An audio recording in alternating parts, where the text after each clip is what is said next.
I'm Alex, 27 years old, and for as long as I can remember, my family has had a strange way of showing affection.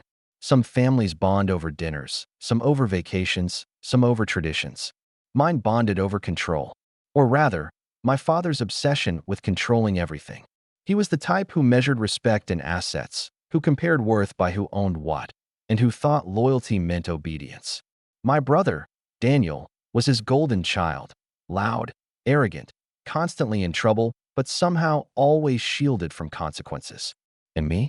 I was the quiet one, the one who worked hard, built things on my own, and kept my distance. At least, I thought I had. Until my last birthday. It was supposed to be a simple dinner. Just close family at my parents' house, nothing extravagant. I had already learned to temper my expectations when it came to birthdays. Usually my brother's achievements somehow got highlighted more than my own.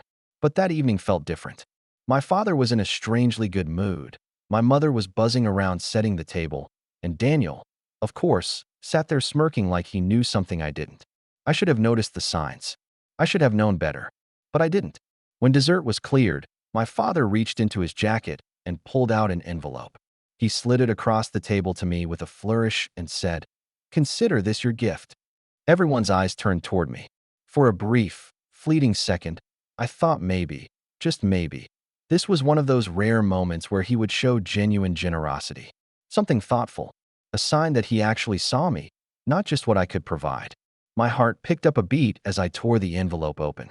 Inside was a folded document, thick paper, formal fonts, signatures already scrawled in blue ink. My stomach dropped before my brain caught up. It was a property transfer contract. My property. The small two-bedroom apartment I had bought 3 years earlier after working myself nearly into the ground at 2 jobs. The place I had painted with my own hands. The one space that was entirely mine. According to this contract, it was being gifted to Daniel. My father's signature was already there, along with Daniel's. The only blank space was where my name should have been. My pulse roared in my ears as I read the words over and over, trying to make sense of them. I looked up slowly. My father was watching me with that smug little smirk he always wore when he thought he had checkmated me. Daniel leaned back in his chair, grinning like he had already moved in. My mother busied herself with stacking plates, avoiding my eyes entirely. I placed the papers carefully back on the table and said, as calmly as I could manage, "Interesting, because I never signed my part." My father's smirk faltered. Daniel's grin twitched. For a moment, silence filled the room, heavy and suffocating, before my father cleared his throat. "It's just a formality," he said smoothly, as if brushing away a misunderstanding. "You don't really need that apartment, Alex. Daniel's starting a family soon. He needs it more than you. You're still young, you'll find another place. This is what family does. We help each other." Help each other. That phrase rang in my head like a cruel joke. When I struggled through school, working nights just to afford tuition, where was that help? When I was patching leaks in my apartment at 2 in the morning because I couldn't afford a repairman, where was that help? But now, when Daniel, who had never kept a job longer than 6 months, wanted a fully furnished apartment handed to him, suddenly it was all about help. I forced myself to keep my voice even. "So this was your plan all along? To take something I worked for and just reassign it?" My father waved a dismissive hand. "Don't be dramatic. It's still in the family. Think of it as an investment in your brother's future. You'll thank me later." His tone was final, as though he expected me to nod and accept his wisdom like I was still a child. Daniel leaned forward then, his smirk fully returned. "Don't make this difficult, Alex. You're not even using the place properly. Half the time you're at work or staying with friends. I could actually build a life there. You should be proud to contribute." The audacity of it all made my chest tighten. My own brother, looking me in the eye and saying I should be proud to give up everything I had built so he could contribute nothing and still win. My mother finally spoke then, her voice soft but sharp. "It would mean a lot if you signed it, dear. Don't create tension over something small." Small. My home, my sanctuary, reduced to something small. I swallowed hard, trying to steady myself. Inside, I was seething. A storm was building, but I knew better than to let it explode then and there. I studied the contract again, then folded it neatly and slipped it back into the envelope. "I'll think about it," I said, my voice controlled. My father seemed satisfied with that answer, mistaking it for surrender. Daniel grinned triumphantly. But inside, I had already made my decision. I wasn't going to let this happen. Not this time. That night, back in my apartment, I sat on the couch staring at the walls I had painted, the shelves I had built, the tiny details that made the place mine. My mind replayed every word, every smirk, every manipulative glance. They thought they had cornered me, that I was too timid to resist, too desperate for their approval to fight back. But they didn't know how much I had grown. They didn't know that years of being overlooked and dismissed had hardened me, had taught me to be patient, to plan, to watch for the perfect opening. I opened my laptop, pulled up the digital copy of my deed, and checked every line. My name was there, clear and unchallenged. My signature was the only one that mattered. Whatever papers my father had drawn up were useless without it. But the fact that he thought he could get away with it, that he could steal from me and call it family duty, burned deeper than anything. I knew this was only the beginning. He wouldn't let it go. Neither would Daniel. And if I wasn't careful, they would find another way to tighten the noose. That was the night I decided. I wouldn't just defend what was mine. I would make sure they never tried to take from me again. But first, I had to play along, just long enough for them to reveal how far they were willing to go. And I didn't have to wait long. The following week, the cracks began to show. My father was never the type to wait patiently when he thought he had leverage, and Daniel, well, Daniel thrived on rubbing salt in wounds. It started with little things, snide comments, subtle reminders, and attempts to corner me into giving them what they wanted. A few days after the dinner, I stopped by my parents' house to pick up some tools I had stored in their garage. As soon as I walked in, Daniel was sprawled on the couch with his shoes off, watching TV. He muted it just long enough to say, "So, when are you handing me the keys? Might as well save yourself the trouble and get it over with." He said it casually, as though it was already a done deal. I didn't answer. I just grabbed what I needed and left. But my silence only seemed to embolden him. That Friday, I came home to find him standing outside my apartment building, leaning against the front door like he already lived there.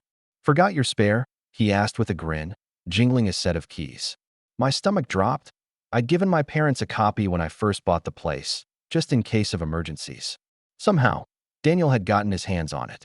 I forced myself to stay calm, though inside I was furious. "You shouldn't be here," I told him flatly. He shrugged. "Relax. I was just checking out my future place. Dad said it's only a matter of time." I figured I might as well get used to the neighborhood. I wanted to rip the keys out of his hand right then, but I knew that would only feed the fire. Instead, I unlocked the door myself and stepped inside. "Get out, Daniel. Now." He lingered a moment, smirking, before finally leaving. But the message was clear. He wasn't going to stop pushing. Over the next week, the pressure grew. My mother called me one evening, her voice dripping with forced sweetness. "Alex, honey, I think you should really consider signing those papers. It would mean so much to your father. He's been working on securing Daniel's future, and this is part of it. Don't make things harder than they need to be." I could hear the rehearsed nature of her words, like she was reciting lines from my father's script. My father himself was less subtle. He called me the next day, his voice sharp with impatience. "This isn't up for debate, Alex. You'll sign. It's family property anyway, not just yours. You wouldn't even have it if it weren't for the support we gave you." Support? The only thing they had ever given me was doubt and criticism. That apartment existed because of my work, my late nights, my sacrifices. But arguing with him was useless. He wasn't calling to discuss. He was calling to declare. I started noticing little intrusions after that. One Saturday morning, I came home from grocery shopping and found Daniel's car parked in my spot. When I knocked on his window, he just rolled it down, sunglasses perched on his nose, and said, "Just keeping it warm for myself." Another time, I found my living room window slightly open, even though I never left it that way. A picture frame was tilted on the shelf, and I could have sworn the position of my mail on the counter had shifted. It was subtle, but enough to make my skin crawl. Daniel had been inside. I began changing locks, adding a deadbolt, and keeping my important documents tucked away in a locked box. My father noticed the changes when he stopped by unannounced one afternoon. He frowned at the new lock and muttered, "Paranoid, aren't we?" I didn't answer, but inside, I knew they were testing boundaries, pushing, waiting for me to crack. The emotional toll was heavier than I expected. Every day felt like a battle of wills. At work, I struggled to focus, knowing Daniel might be snooping around my place. At night, I lay awake replaying conversations, wondering how far my father was willing to go. I was angry, yes, but beneath that was something deeper, a gnawing sense of betrayal. The people who were supposed to support me were plotting against me, and worse, they didn't even see it as wrong. One evening, I visited my parents for dinner out of obligation. The conversation started out normal enough, my mother fussing over food, my father asking perfunctory questions about my job. Then, midway through the meal, my father casually said, "I've already told some of our relatives that Daniel is moving into your apartment. They're very supportive. They think it's the right thing to do. Don't embarrass us by dragging this out." Daniel laughed, clinking his glass against mine. "Yeah, don't make this awkward, Alex. Just sign. Everyone's expecting it." Something inside me snapped, though I didn't show it. Outwardly, I smiled politely, excused myself, and drove home in silence. But in my mind, I was already laying out the pieces of a plan. If they wanted to play games, I'd play. But I wasn't going to be the one who lost. The next morning, I made an appointment with a lawyer. And that was when things really started to spiral. Walking into the lawyer's office felt surreal. I'd never imagined I would need to take legal action against my own family, but by then, the tension had built to a point where I couldn't ignore it anymore. I explained the situation to Mr. Lawson, an older man with sharp eyes who had clearly seen every flavor of family dispute. He listened patiently as I laid out the details, my father presenting me with a pre-signed contract, Daniel using the spare key to sneak into my apartment, the increasing pressure to hand everything over. When I finished, he leaned back in his chair and steepled his fingers. "Your name is on the deed, correct? You hold the mortgage, you pay the bills." I nodded. "Then let me make this perfectly clear. They cannot touch it without your consent. What they're doing isn't just manipulative, it's borderline harassment. You have every right to shut this down immediately." His words should have comforted me, but instead they lit a fire. If I had all the power here, then my father and brother's games weren't just cruel, they were desperate. They wanted me to believe I was powerless, when in reality, I held all the cards. Before I left, Mr. Lawson gave me a piece of advice that stuck with me. Don't confront them directly. Let them dig their own hole. Document everything. Every call, every visit, every intrusion. If they step over the line, we'll have more than enough to act. And sure enough, the very next week, they did. It was a Tuesday evening when I came home from work and noticed the lock on my door looked off. The shiny new deadbolt I'd installed had scratches around it, like someone had tried, and failed, to pick it. My stomach churned as I unlocked the door and stepped inside. At first glance, nothing seemed missing. But then I walked into my bedroom and froze. The drawer where I kept my documents had been rifled through. Papers were scattered across the floor, bank statements, utility bills, and most importantly, the lockbox that held my deed. It was gone. My chest tightened as I stood there, staring at the empty space where it had been. Panic surged, but quickly gave way to cold clarity. Only two people would be bold enough to do this: my father and Daniel. I called my father immediately, my voice low and steady. "Did you take something from my apartment?" He didn't even bother denying it. "I had to, Alex. You weren't cooperating. You're being stubborn, and this is bigger than you. The sooner you accept that, the better." I gripped the phone so tightly my knuckles whitened. "You broke into my home. You stole from me." "Stole," he scoffed. "Don't be ridiculous. That apartment is family property. We're just putting it to better use. Daniel will be moving in next month. Stop making this difficult for everyone." I couldn't even find words at first. My own father, calmly admitting he'd crossed a line I thought even he wouldn't dare approach. He wasn't just pushing anymore. He was taking. That night, I barely slept. I kept replaying his words, Daniel's smug grin, my mother's silence. I thought about all the years of being second best, of being told I should be more like Daniel, of working twice as hard for half the recognition. And now they had the audacity to take the one thing I had carved out for myself. By morning, my panic had burned down to something sharper: determination. They thought they had won, that by stealing my deed, they had stripped me of power. What they didn't realize was that the deed itself was only paper. The true records, the ones that mattered, were digital, legal, and untouchable. What they had taken was worthless without me. Still, the violation ran deep. I felt like a stranger in my own home, constantly checking locks, peering out windows at every sound. At work, I caught myself staring blankly at my screen, thinking of Daniel walking through my rooms, pawing through my belongings like he owned them. The following weekend, my parents invited me over again. I considered refusing, but something in me wanted to see how far they would go now that they thought they had leverage. When I arrived, Daniel was already there, lounging at the table with his arm draped over the back of a chair, smug as ever. My father greeted me like nothing was wrong, as though we hadn't spoken on the phone days earlier. Halfway through dinner, he cleared his throat and said, "We've already started preparing Daniel's move. It'll be easier if you bring the rest of the documents over this week. The transition needs to be smooth." I set my fork down, meeting his eyes. "You mean the documents you already stole?" Daniel snorted. "Oh, come on, Alex. Don't act like it's theft. You're being selfish. You live alone, you don't need that much space. I'll put it to better use." My father nodded approvingly at him, then turned back to me. "This isn't a debate anymore. The family has decided." Something inside me shifted then. They weren't even hiding the manipulation. They weren't ashamed or cautious or worried about consequences. They believed they were untouchable, and that was their mistake. I leaned back in my chair, forcing a calm I didn't feel. "You really think you can take this from me? That you can just decide it's not mine anymore?" "It's already decided," my father said, his voice final. "Don't embarrass yourself by fighting it." My mother reached out, her voice barely above a whisper. "Please, Alex, just sign. Don't make things harder than they have to be." For the first time, I smiled, not out of happiness, but because I finally saw them clearly. Their arrogance, their desperation, their complete blindness to the fact that I was no longer the obedient son they could push around. I didn't argue. I didn't raise my voice. I simply said, "Interesting." Daniel laughed, thinking I was surrendering. My father relaxed, certain he had won. But deep down, I already knew. This wasn't over. It was just beginning.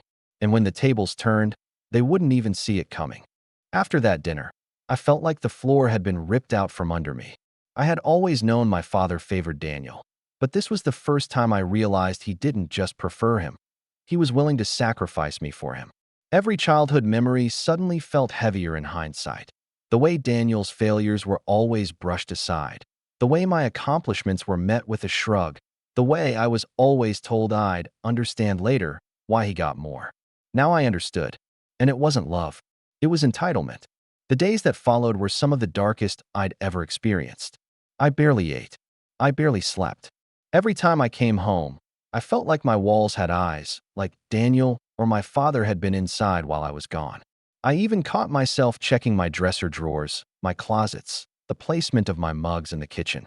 When you realize your family is willing to violate your most private spaces, nothing feels safe anymore. One night, after tossing and turning until dawn, I sat at my kitchen table staring at the cold light of my laptop screen. I pulled up my bank account, my utility bills, my mortgage history, every piece of proof that tied me to this apartment. For hours, I just scrolled, screenshotting, saving, compiling everything into a neatly organized folder. It wasn't just about protecting myself anymore. It was about preparation. But even as I planned, the weight of betrayal sat heavy on my chest. There was a moment, one I don't admit easily, when I thought about giving in. Just signing the papers, handing it over, and cutting ties forever. I thought about how much easier it would be to not fight, to walk away, to let Daniel have his hollow victory. I imagined myself in some other city, renting some bland little place, starting fresh with no contact. But every time I pictured it, I saw Daniel smirk. My father's satisfied nod. Their belief that they had broken me. And that thought sparked something I hadn't felt in weeks. Anger strong enough to burn through despair. That's when the rise began. I stopped waiting for their next move and started planning mine. I met with Mr. Lawson again, this time with a binder full of evidence. He flipped through the photos of my ransacked drawer, the record of the new deadbolt I'd installed, the call logs from my father demanding I sign. His expression hardened with every page. "They've already crossed several lines," he said. "If they try anything else, we'll take them apart in court." But I didn't want court, at least not right away. I wanted something quieter, sharper. I wanted them to feel the same fear I had felt in my own home. To know what it was like to believe the ground under their feet wasn't theirs anymore. So I started playing along. When Daniel called me one night to ask if I'd finally come to my senses, I kept my voice neutral. "Maybe. I'm still thinking about it." He laughed like a man who believed he had already won. Meanwhile, I put the rest of my plan into motion.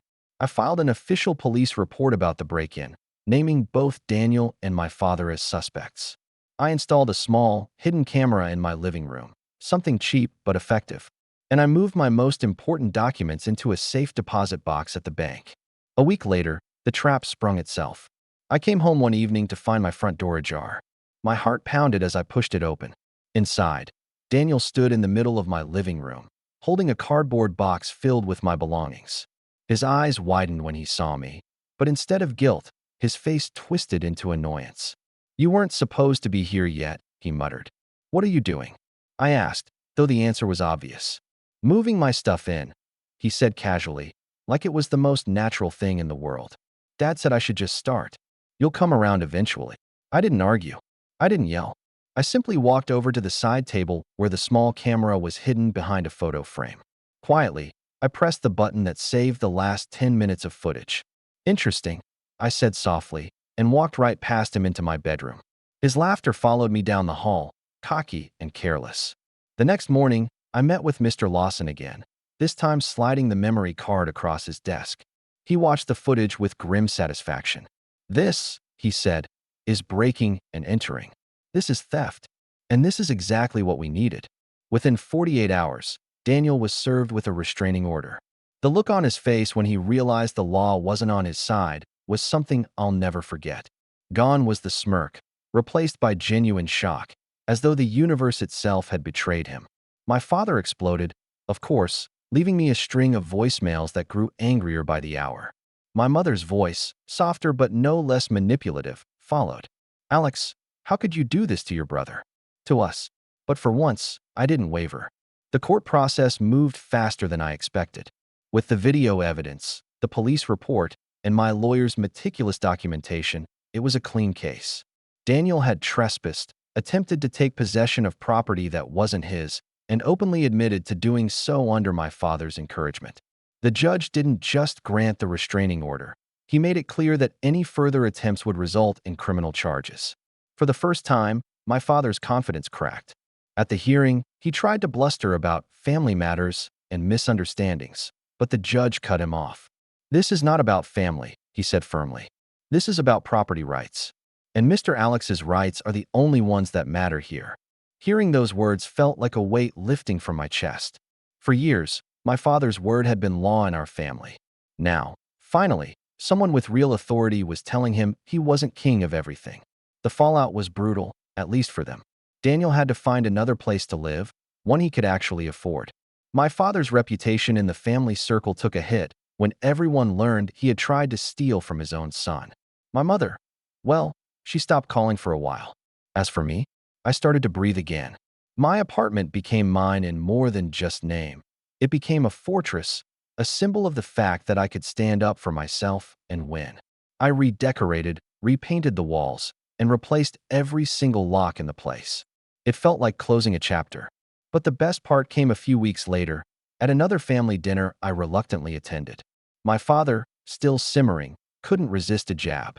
"So, Alex, enjoying your little kingdom?" I met his gaze calmly, the way I had at my birthday. "Very much," I said. Then I leaned forward just enough for only him and Daniel to hear. Funny thing about kingdoms, though? They only belong to the people strong enough to defend them. The table went quiet. Daniel shifted uncomfortably. My father's jaw tightened. And for the first time in my life, I felt no fear, no guilt, no hesitation. Because the truth was simple. They had tried to strip me of everything. And in doing so, they had given me something far more powerful. A backbone. And they would never take that from me again.